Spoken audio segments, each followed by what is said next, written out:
V placket flat round collar neck design with patchwork, সেই সাথে 6 panel front plated একটা ভীষণ সুন্দর কুর্তি ডিজাইন, তাও আবার মাত্র 2.5 মিটার ফ্যাব্রিকের মধ্যে। নমস্কার বন্ধুরা, এই ফ্যাব্রিকটা কিন্তু সিনথেটিক ফ্যাব্রিক, তাই এটা আপনি আগামী যে বর্ষা সিজন আসছে, মনসুন সিজনে এটা আপনার জন্য পারফেক্ট হবে, তবে সামারে একটু অসুবিধা হতে পারে। এবার দেখুন, আমরা এখানে পুরো ফ্যাব্রিকটাকে 4 ফোল্ড করে নিয়েছি। এই 4 ফোল্ড করা ফ্যাব্রিকটার আমার ওয়েটটা রয়েছে 43 ইঞ্চ, আমার এই ফ্যাব্রিকটার কিন্তু ওয়েটটা। এবার এই 44 ইঞ্চ ওয়েটের ফ্যাব্রিকটাকে 4 ফোল্ড করে আমরা এখানে কলার নেক কাট করব, তাই চলি পাটের থেকে আমরা একটু বেশি কাট করছি। 16.5 ইঞ্চ আমরা এখানে চলি পাটের জন্য ফ্যাব্রিকটাকে কাট করছি। এখান থেকে কিন্তু আমাদের চলি পাট ছাড়াও স্লিভটাও বেরিয়ে আসবে, আর নিচের পাটটা থেকে আমরা কিন্তু 6 প্যানেল কাট করব। একদম সোজা সোজা কাট করে নেব। আর এবার কি করে আমরা চলি পাটটাকে ডিভাইড করছি চলুন দেখে নিই।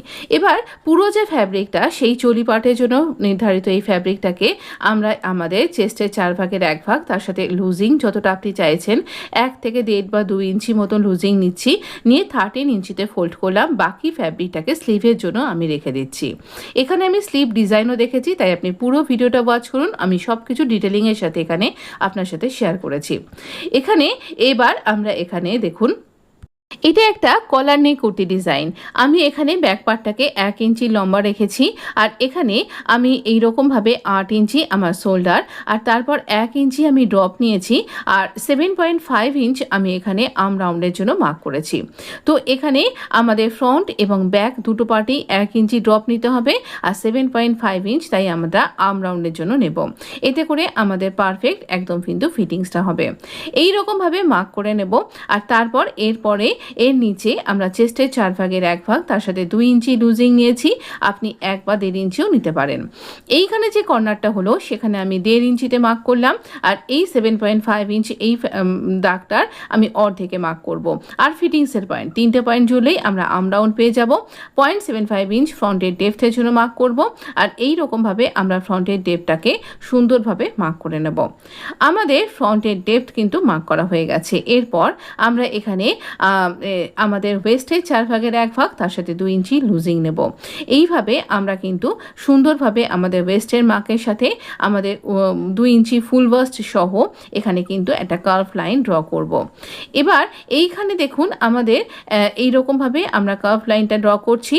আর এবার আমরা এই যে কর্নারটা নিচ্ছি, এইখানে 1 ইঞ্চি কর্নার নেব, আর এখানে একটা রাউন্ড শেপ ড্র করব, যাতে করে আমাদের এই কুর্তিটা কোনা অংশটা যাতে ঝুলে না যায়। এখানে আমরা নেকের জন্য মার্ক করছি, তো নেকের মার্কটা করে নিচ্ছি। ফ্রন্টের নেক নিচ্ছি 3.5 ইঞ্চ, আর ব্যাকের নেকটা 0.25 ইঞ্চ বেশি হয়ে 3.75 ইঞ্চ হবে। ব্যাক নেকটা 1 ইঞ্চ লম্বা থাকবে। আর আমরা এই রকমভাবে আমাদের ফ্রন্টের জন্য এরকম নেকের লেন্থ নেব, যেহেতু এটা আমাদের ফ্ল্যাট কলার নেক, একদম ফ্ল্যাট রাউন্ড কলার, আপনার গলার সাথে পুরো আপনার নেকলেসের মতন বসে থাকবে, তাই জন্য এখানে নেব আমরা এখানে 4.5 ইঞ্চ এটা লেন্থ নেব। এবার এখানে একটা সুন্দর করে রাউন্ড শেপ ড্র করে নিন। আপনি ইচ্ছা করলে স্কেল ব্যবহার করতে পারেন, আমি ফ্রি হ্যান্ড এভাবে ড্র করে নিলাম। এবার যেখানে যেখানে যেভাবে আমি দাগ দিয়েছি ঠিক সেই রকমভাবেই আমরা এখানে দাগ বরাবর কাট করে নেব। একদম ভীষণ সুন্দর কুর্তি ডিজাইন আপনি তৈরি করতে পারবেন। এখানে ভিডিওটা একটু বড় হয়ে গেছে। আচ্ছা, আমি এখানে শোল্ডার স্লোপটাও ড্র করে নেব। এই শোল্ডার স্লোপের জন্য আপনার কুর্তির ফিটিংসটা ভীষণ সুন্দর হবে। তবে না, সিনথেটিক ফ্যাব্রিক স্টিচ করবার সময়তে একটুখানি আমার কীরকম কুচকে কুচকে গেছিলো, আমি বোধহয় প্রথম এইরকম সিনথেটিক ফ্যাব্রিক স্টিচ করলাম। তো যাই হোক, আমি সাধারণত কটনই সব কিছু করে থাকি। এটা একটা পেয়েছিলাম আমি, আমার কাছে ফ্যাব্রিক ছিল, সেই দিয়ে করলাম। আর এখানে ফিটিংসের মার্কটা করতে একদম ভুলবেন না, মিডলের জয়েন্টের মার্কটা করতেও কিন্তু ভুলবেন না। এতে করে আমাদের স্টিচ করবার সময়তে সুবিধা হবে।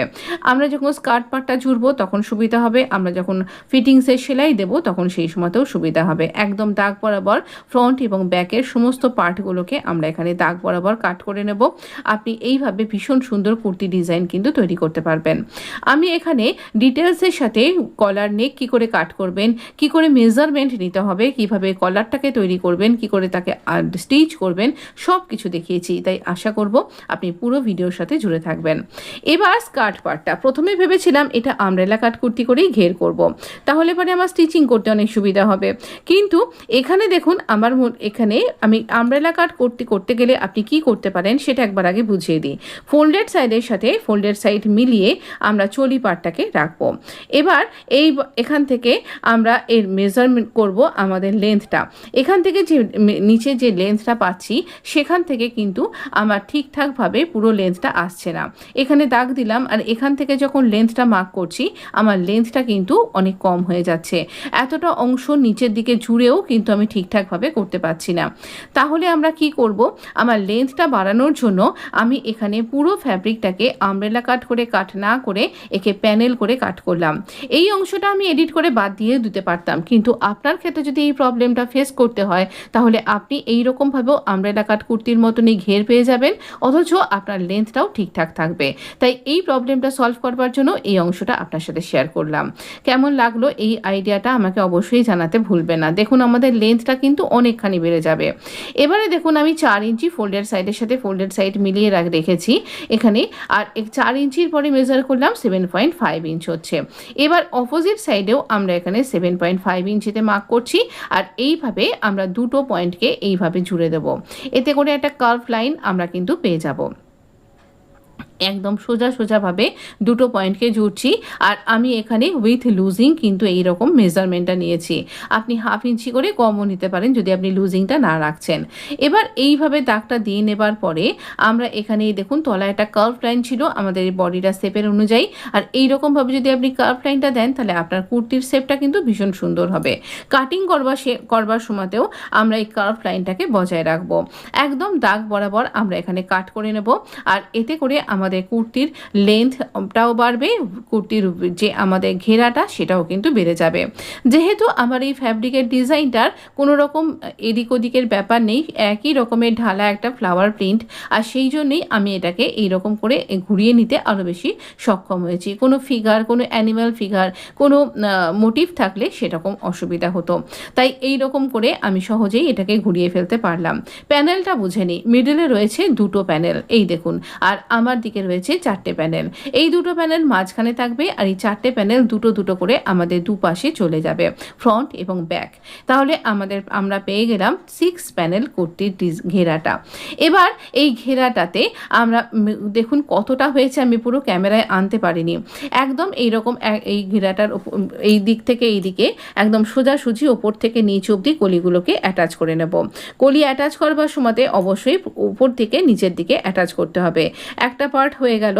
এবার আমরা একই সাথে আমি ব্যাক পার্টটাকেও তুলে ফেলেছি, দাঁড়ান, এই হলো ব্যাক পার্টের অংশটা, আর এইভাবে আমরা দুটো পার্টকে জুড়ে নেব। কি করে স্টিচ করবেন একবার দেখে নিই।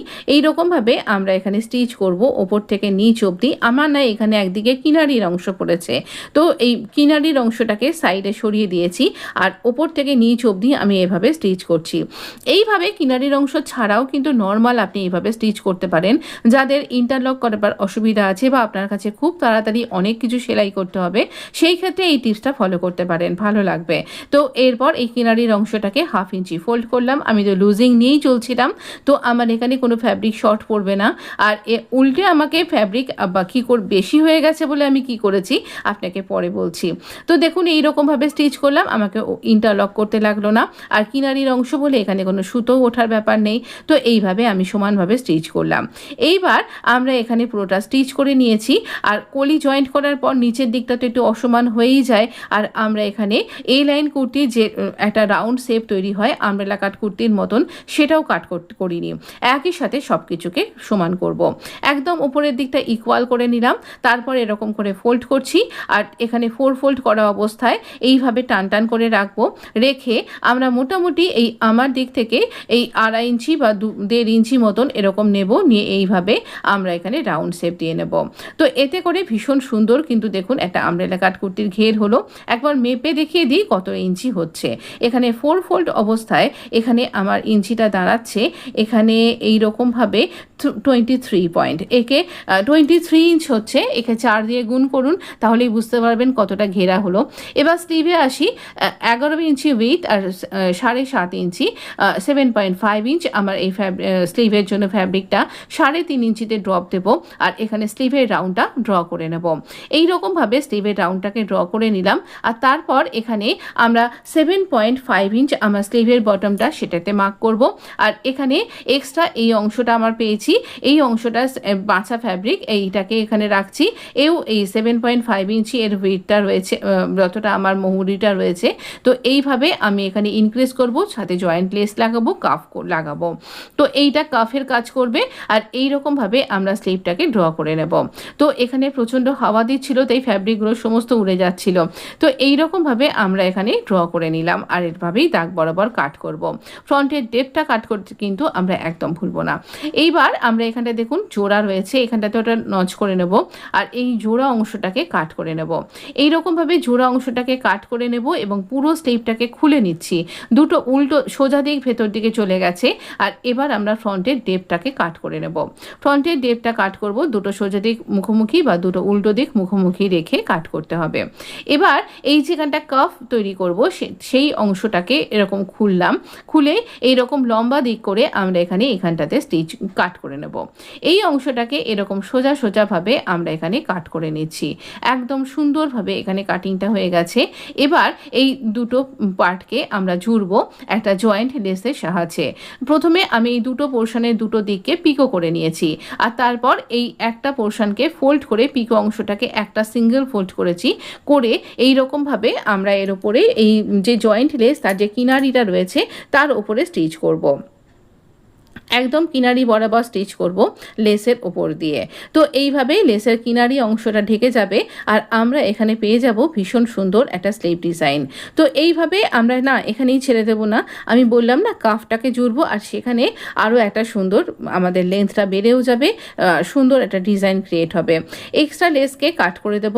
আর আরেকটা যে সরু পার্টটা রয়েছে সেই পার্টটাকেও এখানে রাখছি। আচ্ছা, এটার কতটা চওড়া বলতে ভুলে গেছি, এটা 3.5 ইঞ্চি মতন এটা চওড়াটা, মোটামুটি প্রায় 12 ইঞ্চি মতন আমার এখানে লেন্থটা বেড়ে গেছে, স্লিভটার লেন্থটা দাঁড়িয়েছে। তো এইভাবে আমরা এটার ওপর দিয়ে দেখতেই পাচ্ছেন কিভাবে স্টিচ করছি। স্টিচ করা হয়ে যাবার পরে আমি এই পুরো ফ্যাব্রিকটা একটু ডাল লাগছিল আমার কালারটা, তাই জন্য আমার নেক্সট যে প্রজেক্টটা আসছে তার ফ্যাব্রিকের স্ট্রিপটা আমি এখানে 1.5 ইঞ্চি মতন এখানে নিলাম, সোজা সোজা স্ট্রিপ এর তলায় এখানে বসাচ্ছি, আর এখানে বসিয়ে এটাকে টান করে স্টিচ করে দেব। আচ্ছা, আমি যে স্টিচটা করছি এটা কিন্তু এই লাইট কালারেই করছি, এতে করে একটা স্ট্রাকচার অ্যাড হবে, মানে মনে হবে আমি কিন্তু এখানে অ্যাঙ্কার থ্রেডের মতন করে কাজ করেছি, এরকমটা মনে হবে। তো যদিও আমি তা করিনি, একদম নর্মাল রিলের সুতো দিয়েই এরকম আলাদা কালার দেখুন এটা ফুটে উঠেছে, এতে একটা ডিজাইন ক্রিয়েট হয়েছে। এই রকমভাবে একটা স্টিচ করে দিচ্ছি। না, আমি এটা ভুল করে করিনি, ইচ্ছাকৃতভাবেই করেছি, এখানে চেঞ্জ করিনি, কলা স্টিচ করবার সময়তে আমি চেঞ্জ করে নিয়েছি, আপনি দেখতে থাকুন।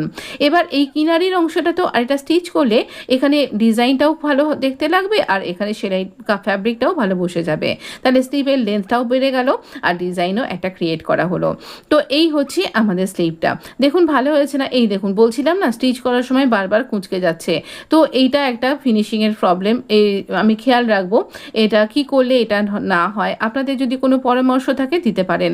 সিনথেটিক ফ্যাব্রিক আমি এর আগে স্টিচ করিনি কখনো। তো এবার আমরা নেকে চলে আসছি।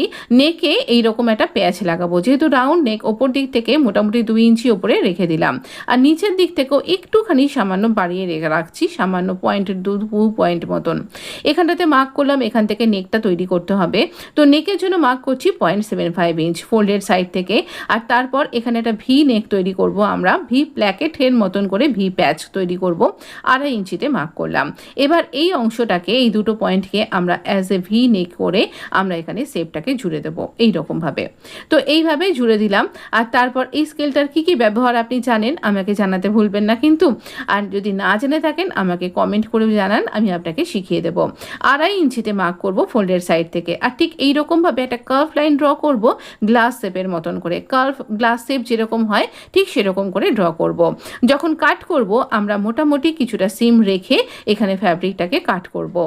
এইভাবে এই ফ্যাব্রিকটাকে কাট করছি। কতটা সিম রাখছি, দুটো ফোল্ডের সাইডে কিন্তু ফ্যাব্রিকটা ফোল্ড করা রয়েছে, আর তাই জন্য আমি এখানে ছোট ছোট করে কাট করে নিলাম। এবার আমরা এখানটাতে এই ভি পয়েন্টটাকে এরকমভাবে রেখে এই অংশটাকেও কিন্তু কাট করে নেব। এখানটা কাট করে নেওয়া হয়ে গেছে। এবার আমরা এখানে মিডলে একটা ছোট্ট করে নচ করে নেব আমার কুর্তির মধ্যে। এবার উল্টো দিকে আমি মার্ক করছি মিডল পয়েন্টে, আর এই পয়েন্টের সাথে এই পয়েন্টটাকে মিলিয়ে এই ভি নেকটাকে যেখানটাতে লেন্থটা মার্ক করলাম ঠিক যেমনটা দেখতে পাচ্ছেন স্টিচ করে নেব।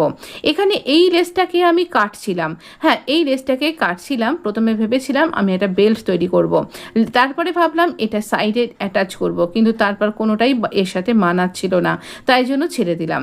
এবার এখানে এইভাবে স্টিচ করে নিলাম। এবার ভেতর থেকে এক্সট্রা ফ্যাব্রিক কাট করব, ভি পয়েন্টে কাট করব, এক্সট্রা ফ্যাব্রিকগুলোকে কেটে বাদ দিয়ে দেবো।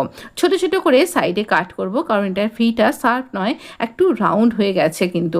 তো এইভাবে আমরা কাট করে নেব, সহজেই এটা টার্ন করে এটা উল্টে যাবে। আর তারপর এখানে আমি কিন্তু এখানে কোনো ক্যানভাস অ্যাটাচ করিনি, আপনি ইচ্ছা করলে এখানে ক্যানভাস অ্যাটাচ করতেই পারেন।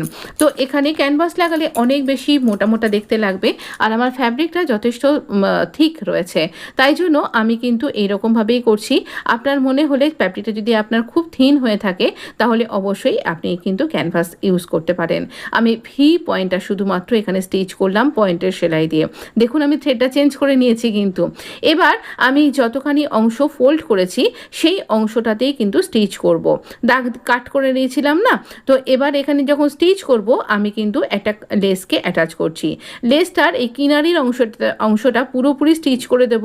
দেখুন এরকম লেসগুলোর কীরকম হয়, সাইডটা কীরকম একটা অন্যরকম স্ট্রাকচার, সুতো জড়িয়ে গেছে, কিন্তু আমার কাছে এইটুকুই লেস পড়েছিল এই লেসটার, আর এটা ঠিক এখানে পারফেক্টভাবে এইটুকুনিতেই ধরে গেছে, তাই আর আলাদা লেস অ্যাটাচ করলাম না।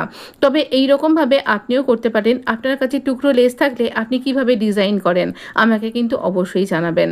তো এই রকমভাবে আমি কিন্তু স্টিচটা করতে থাকবো। এই রকমভাবে অন্য সাইডটা তো একই সাথে লেস আর একই সাথে ফোল্ড করে পুরোটা স্টিচ করে দেবো, একটা গ্লাস শেপ তৈরি হবে। আমার প্রথমে মনে হলো ভেতরটাতে যদি এটা জিগজ্যাগ করে ফ্লাওয়ার স্টিচ করে দেওয়া যায়, আমি করেও ছিলাম, কিন্তু সেটা ভালো লাগেনি। কি করে করলাম তারপর দেখাচ্ছি। এরপরে আমি এখানটাতে একটা আরও কিছুটা আমার কাছে বাকি লেস পড়েছিল, প্রথমে এই নেকটাকে পারফেক্ট করে নেব, একদম রাউন্ড করে কাট করে দেবো এক্সট্রা ফ্যাব্রিকগুলোকে। এরপর আমরা এখানটাতে কি করলাম প্যাচটাতে চলুন দেখে নিই। এবার এই যে লেসের যে কার্ভ অংশটা, সেই বরাবর আমরা এখানটাতে স্টিচ করতে থাকবো, একদম কার্ভ করে স্টিচ করব। এই দেখুন এখানে এই লেসটাও ঠিক এইটুকুই পড়েছিল। তো এই লেসটাকে, এটা দিয়ে আমি আমার ওই সঞ্চিতাস এসেন্স চ্যানেলে অনেক রকমের ডিজাইন করেছিলাম, যা নেই তা নেই, তা এখনও সেসব বলে কোনো লাভ নেই। যদি আপনি আমার পুরনো দর্শক হয়ে থাকেন, তাহলে পারে আপনি অবশ্যই কমেন্ট করে জানান এই লেসটা দিয়ে আপনি কোনো ডিজাইন দেখেছেন কি না, তাহলে কমেন্ট করুন। আমার আপনাদের কমেন্ট পড়তে খুব ভালো লাগে, আর তার আনসার দিতেও খুব ভালো লাগে। আপনি অবশ্যই জানান আমার ড্রেসের ডিজাইনগুলো আপনার কেমন লাগছে, জানাতে ভুলবেন না। ভালো কথা, আমি ফ্যাব্রিক গ্লু দিয়ে প্রথমে এটা আটকে নিয়ে তারপর এটাকে শুকনো করে নিয়েছি, একদম এয়ার ড্রাই করেছি, আয়রন করিনি। তারপরে যা গরম এমনি শুকিয়ে যাচ্ছে আর কি। তো এরপর এটাকে কার্ভ করে করে স্টিচ করে নিচ্ছি, আর তারপর এখানে ভেতরে আমি ওভারল্যাপ করে রেখেছি, সেই ওভারল্যাপিং অংশটাতেও কিন্তু স্টিচ করব, নাহলে এটা তো খুলে বেরিয়ে যাবে কাচবার সময়। তো এইভাবে স্টিচ করা হয়ে গেলে পারে আমি কিন্তু দুবার করে দুটো সাইডকেও স্টিচ করে নেব। তারপর এখানটাতে আমরা বাকি প্রসেসটা করব। বাকি প্রসেস বলতে আমাদের এরপর শোল্ডারটা কি সুন্দর দেখতে লাগছে না একবার বলুন। আচ্ছা, এরপর আমরা শোল্ডারটা স্টিচ করে নেব, দুটো শোল্ডারকে একসাথে ধরবো আর জয়েন করে নেব, যেরকমভাবে আমরা 1/2 ইঞ্চি রাখি, তো রেখে এটা স্টিচ করব। আমি কিন্তু এখানে পিকো করেছি, সিনথেটিক ফ্যাব্রিক না, ভীষণ সুতো উঠছিল, তো এইভাবে পিকো করে নেব। এবার আমরা কলারটার জন্য মেজার করব। আপনি যদি কলার পছন্দ না করেন, তাহলে আপনি এখানে নর্মাল বায়ার স্ট্রিপ দিয়ে নেকটাকে ফিনিশ করে নিন। আর যদি কলার পছন্দ করেন, তাহলে আমার মতন করে এখানে ফ্ল্যাট রাউন্ড কলার তৈরি করে নিন। এখানে আমরা কলারের জন্য 1/2 ইঞ্চি স্টিচিংয়ে নেব, আর তারপর এখানে তার পাশ দিয়ে এইরকমভাবে আমরা ইঞ্চি টেপকে ঘুরিয়ে এখানে মেজার করব। 9.5 ইঞ্চি তো হলো, কিন্তু আপনি তো দেখতেই পেলেন না, আমি পরে তাই জন্য আপনাকে আরেকবার মেজার করে দেখিয়ে দিচ্ছি। তো একদম শোল্ডারের সাথে শোল্ডার, প্যাকেটের সাথে প্যাকেট মিলিয়ে ধরবো, টান টান করে সমানভাবে রাখবো। আর এই দেখুন এখানে 9.5 ইঞ্চি হচ্ছে।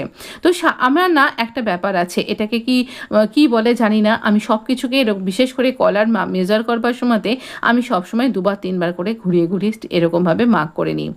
এবার ফোল্ডেড ক্যানভাস নিয়েছি, নিচের দিক থেকে একটা সোজা লাইন টেনে নেব। নেকের লেন্থ, নেকের উইথ 3.5 ইঞ্চি, 4.5 ইঞ্চি এইভাবে রেখে আমি সোজা দাগ দিলাম। 1.5 ইঞ্চিতে কর্নার নিলাম, আর এবার এখানে এইরকমভাবে রাউন্ড শেপ ড্র করে নেব। তারপর এখানে আমরা কোথায় আমাদের 9.5 ইঞ্চি 9.5 ইঞ্চ হচ্ছে সেখানে মার্ক করব। সেখানটাতে মার্ক করা হয়ে যাবার পর আমরা 0.75 ইঞ্চ নিচ্ছি কলারের জন্য। কলারের উইথ হবে 0.75 ইঞ্চ। আর এইরকমভাবে ইঞ্চি টেপকে ঘুরিয়ে ঘুরিয়ে পুরো দাগটা ভেতরে 0.75 ইঞ্চ করে আমরা এখানে মেজার করে নেব, দাগ দিয়ে নেব। একটা ডট ডট দিয়ে নিয়েছি। এবার এই ডট ডটগুলোকে জুড়ে দেব। আর তারপর এখানটাতে আমরা কলারটাতে পিন দিয়ে আটকে রেখেছি, এটাকে এই সামনে নিয়ে নেব। আর এইবার আমরা এই কলারটাকে কাট করে নেব। এই রকমভাবে আপনি যদি কলারকে কাট করেন, আমার আজ পর্যন্ত কখনো কলার একদম সবসময় ঠিকঠাক হয়েছে, পারফেক্ট কলার তৈরি হয়ে গেছে। আপনারও কিন্তু পারফেক্ট কলারটা তৈরি হয়ে যাবে। এই রকমভাবে আমি কলারটাকে সবসময় কাটিং করি, এতে ক্যানভাসও বেশি নষ্ট হয় না। আর এই যে বাকি ক্যানভাসটা, এটা দিয়েও আমি কোনো প্রজেক্টে কাজে লাগিয়ে দেবো। এই রকম আমাদের ফ্ল্যাট কলার হবে, কলারটা বসে থাকবে আর সামনে ভিটা থাকবে, তো দেখতে ভীষণ সুন্দর লাগবে। আর আমি এখানে এই কলারের জন্য এই ফ্যাব্রিকটাকেই বেছে নিয়েছি, যেটা দিয়ে প্যাচ তৈরি করলাম, যেটা দিয়ে স্লিভে ডিজাইন করলাম। এতে করে একটা পপ আপ কালার তৈরি হলো। আর আমার যে কালারটাকে ডাল ডাল মনে হচ্ছিল, ভীষণ অফ লাগছিল, সেটা অনেকখানি পপ আপ হয়ে গেল। আপনার ক্ষেত্রেও যদি এরকমটা হয়ে থাকে, আপনি এরকম সিমিলার কালার টোনকে ইউজ করে আপনার কুর্তিকে অনেক বেশি সুন্দর এবং এলিগ্যান্ট তৈরি করতে পারেন। এইভাবে কলারটাকে পেস্ট করে নিয়েছি আয়রনের সাহায্যে। আয়রনের সাহায্যে এখানটা ফোল্ড করে নেব আর একবার স্টিচ করে নেব। তো এইভাবে স্টিচ করে নেব। আর এবার স্টিচ করে নিয়ে আমরা এখানে এই একই রকম মাপের ফ্যাব্রিকের সাথে এটাকে আটকে নেব। তাহলে এই রকমভাবে স্টিচ করা এবং আটকে নেওয়া। এবার চলুন আমরা এখানে কলারটাকে সুন্দরভাবে স্টিচ করে নিয়েছি। আর এবার পিন দিয়ে দিয়ে আটকে নিয়েছি। এতখানি লম্বা বড় কলার যদি ফসকে যায়, যদি আমার সেলাইটা টেনে বেঁকে যায়, তাহলে পুরো ব্যাপারটাই নষ্ট। আমার কাছে এইটুকু ফ্যাব্রিকই বাঁচাতে পেরেছি আমার নেক্সট প্রজেক্টটা থেকে। ভালো কথা, আপনি আমার চ্যানেলের সাথে জুড়ে থাকুন, তাহলে নেক্সট অনেকগুলো প্রজেক্ট আপনি সঙ্গে সঙ্গে দেখতে পাবেন। আসলে না বড্ড গরম পড়েছে, আমি না সেই জন্য এরকম ফ্যান অফ করে সবসময় এভাবে কাজ করতে খুব কষ্ট হচ্ছে, তাই জন্য একটু ভিডিও দেরি করে আসছে। সেই সাথে আমার ইন্টারনেটেরও খুব গন্ডগোল হচ্ছে। অবশ্যই কিন্তু একটু ব্যাপারটা বুঝে নিন আর অবশ্যই আমার সাথে থাকুন। দেখুন, আমি ক্যানভাসের ধারে ঘেঁষে ঘেঁষে সেলাইটা করলাম। 1/2 ইঞ্চি মতন কলারটা স্টিচ করবার জন্য ফ্যাব্রিকটাকে রেখে দিয়ে আমরা ভেতর থেকে এক্সট্রা ফ্যাব্রিকগুলোকে কাট করে নেব। এখানে এক্সট্রা ফ্যাব্রিকে কাট করে নেব, ছোট ছোট করে কাট করব, যাতে এই রাউন্ড শেপগুলোতে ছোট ছোট কাট করব। দেখবেন যেন স্টিচটা কাট হয়ে না যায়, যাতে করে আমরা সহজেই এটাকে টার্ন করে নিতে পারি। এই রকম করে ছোট ছোট করে কাট করে নিয়ে এবার সহজেই আঙুলের সাহায্যে এটাকে টার্ন করে নেব। আর এবার আমরা কি করব, একদম সুন্দরভাবে কলারের পয়েন্টটাকে বার করে নেব। আর দেখুন, আমাদের আয়রন করার পর কলারটা রেডি। না রেডি কোথায়, একে তো বসাতে হবে। কলারের এই দুটো পয়েন্ট এখানে আপনি দাগ দিয়ে নিতে পারেন কোথায় স্টিচটা করতে হবে। তো যারা বিগিনার্স তারা এটা অবশ্যই করবেন। এবার আমরা কলারের মিডল পয়েন্টে মার্ক করব। আর তারপর এই মিডল পয়েন্টের সাথে আমরা এই কুর্তিটার ব্যাক পার্ট যেখানটা, সেই ব্যাক পার্টে যে মিডল পয়েন্ট, যে দুটো শোল্ডারকে মিলিয়ে এই মিডল পয়েন্টে মার্ক করব। কলারের এই আমাদের কুর্তির উল্টো দিক আর কলারের এই মিডল পয়েন্ট এইভাবে আমরা অ্যাটাচ করে নেব পিনের সাহায্যে। পিনটা ছুঁচ যেভাবে আমরা আটকাই না, সেভাবে নেবেন। আর এইভাবে আমরা একটা প্যাকেট থেকে কলারটা লাগানো স্টিচ করব। খেয়াল রাখুন, শার্ট কলার তৈরি করবার সময় আমরা গার্মেন্টটাকে সোজা দিক করে ইন করি, আর এটা আমরা এমনি ফ্ল্যাট কলার লাগাচ্ছি, তাই এটাকে এইরকমভাবেই উল্টো দিকে ইন করেছি। একদম টানাটানি না করে আমরা কিন্তু এখানে স্টিচ করতে থাকবো। যতটা আমরা ফ্যাব্রিক রেখেছি 1/2 ইঞ্চি, তো সেইভাবেই আমরা কিন্তু 1/2 ইঞ্চি ফ্যাব্রিক স্টিচ করব। এই শোল্ডারের জয়েন্টের অংশটা আমরা ব্যাক পার্টে সরিয়ে দিচ্ছি আর দিয়ে এখানে স্টিচ করব। এইরকমভাবে স্টিচ করতে করতে আমরা মিডল পার্টে চলে আসব। তারপর পিনটা খুলে দেব আর মিডল পার্ট থেকে আমরা প্ল্যাকেটের আরেকটা অংশে এইরকমভাবে স্টিচ করতে করতে চলে যাব। না তো কুর্তি আর না তো কলার, কোনোটাকেই কিন্তু বেশি টানাটানি করা যাবে না, বেশি কি অল্পও টানবেন না, তাহলে কিন্তু শেপটা নষ্ট হয়ে যাবে। তো এইরকমভাবে আমরা এইভাবে মিলিয়ে ধরছি দুটো পোর্শনকে আর এইভাবে স্টিচ করতে থাকছি। আর আবারও বলছি, সিনথেটিক ফ্যাব্রিক বলে আমার প্রত্যেকটা স্টিচিংয়ের পরে ফ্যাব্রিকটা কুঁচকে যাচ্ছে। কেন এটা হচ্ছে, যদি কোনো এক্সপার্ট কেউ কমেন্ট করে আমাকে জানিয়ে হেল্প করেন তাহলে খুব উপকার হয়। তো এরকম ফ্যাব্রিক আমার আরও একটা আছে, মানে এর যে বডি লোয়ার পার্টটা, আমার ইচ্ছা আছে সেটা দিয়েও একটা কুর্তি ডিজাইন তৈরি করব। তাহলে সেক্ষেত্রে আমি একটু সাবধানতা অবলম্বন করব। তো এই রকমভাবে আমরা কলারটাকে টার্ন করে নেব আর সোজা দিকে এইভাবে স্টিচ করব। সমস্ত অসমান অংশগুলোকে ভেতরে ইন করে দিচ্ছি আর এই রকমভাবে ওই স্টিচিং লাইনের ওপর দিয়ে স্টিচ করে নিচ্ছি। এই ক্ষেত্রেও একদমই টানাটানি করবেন না, তাহলে আপনার কলারটা পারফেক্টভাবে বসে যাবে আর দেখবেন সুন্দরভাবে একদম মিলে যাচ্ছে। এর অঙ্ক মিলে যাওয়ার পর ঠিক যেরকমটা আনন্দ হতো, কলারটা যখন এইভাবে স্টিচ হয়ে যায়, ভীষণ আনন্দ হয়। আর পুরো যখন গার্মেন্টটা মেশিন থেকে নেমে যায় তখন তো মনে হয় বাহ দারুণ, আরেকটা গার্মেন্ট আমি তৈরি করে ফেলেছি। এটা কি আপনার ক্ষেত্রেও তৈরি হয়? মনে হয়? আমাকে অবশ্যই জানাবেন। এই হচ্ছে আমাদের কলার, দেখতে তো ভীষণ সুন্দর লাগছে। তো এবার আমরা স্কার্ট পার্টটা জুড়বো। এইবারে আসি কেন আমি এই স্কার্ট পার্টের ঘেরটাকে আমরা স্লিভ অ্যাটাচ করব। স্লিভের ফ্রন্ট কাটের সাথে ফ্রন্ট কাট মিলিয়ে স্টিচ করে নেব। এই রকম স্টিচিংগুলো যদি আপনি বুঝতে না পারেন, তাহলে কিছুদিন আগেই আমি অনেকগুলো ভিডিও দিয়েছিলাম, সেখানে পার্ট বাই পার্ট এই সমস্ত কিছু আমি দেখিয়েছিলাম। এই মিডল যে আমাদের অংশটা প্যানেলটা, সেখানে একটা বক্স প্লেট ক্রিয়েট করলাম আর সেই মিডিলে এই বক্স প্লেটটাকে ক্রিয়েট করে এর সাথে পিন দিয়ে অ্যাটাচ করে দেবো। মিডিলের এই বক্স প্লেটটা কিন্তু এখন ভীষণ সুন্দর দেখতে লাগবে। এবার এখানে আমি ফাইনাল লুকটা আপনাকে দেখাচ্ছি। হ্যাঁ, আমার বাড়ির গার্ডেন, আমার পাড়া সব কিছুই আপনাকে শো করে দিলাম। কেমন লাগছে আমার এই পাড়াটা? ঝলমলে লাগছে, তাই না? আমার এই কুর্তিটার মতোই একদম ঝলমলে একটা পাড়ায় কিন্তু আমি থাকি। আমার প্রতিবেশীরাও খুব ভালো, আপনাদেরই মতন খুব সুন্দর, খুব মিষ্টি। তো এই দেখুন একদম ফ্লেয়ারটা কতখানি এসছে। বক্স প্লিটটাও কিন্তু ভীষণ সুন্দর, খুব এলিগ্যান্ট লাগছে। প্লিটেড কুর্তি ডিজাইন এখন এই সামারে ভীষণ ট্রেন্ডি। সেই সাথে কলারটা আর এই ড্রেসটা একেবারে একটা এলিগ্যান্ট লুক এসছে। আর এইরকম জয়েন্ট লেসের সাথে এই স্লিভ ডিজাইনটা কতখানি লেন্থটা বেড়ে গেছে একবার দেখুন। আমার তো খুব ভালো লাগলো। আপনি যদি এতক্ষণ ওয়াচ করেছেন, যদি ভালো লেগেছে অবশ্যই একটা লাইক করতে দ্বিধা করবেন না, শেয়ার করতেও ভুল করবেন না, আর কমেন্ট করে জানান কেমন লাগলো। ভালো থাকুন, প্লিজ সাবস্ক্রাইব।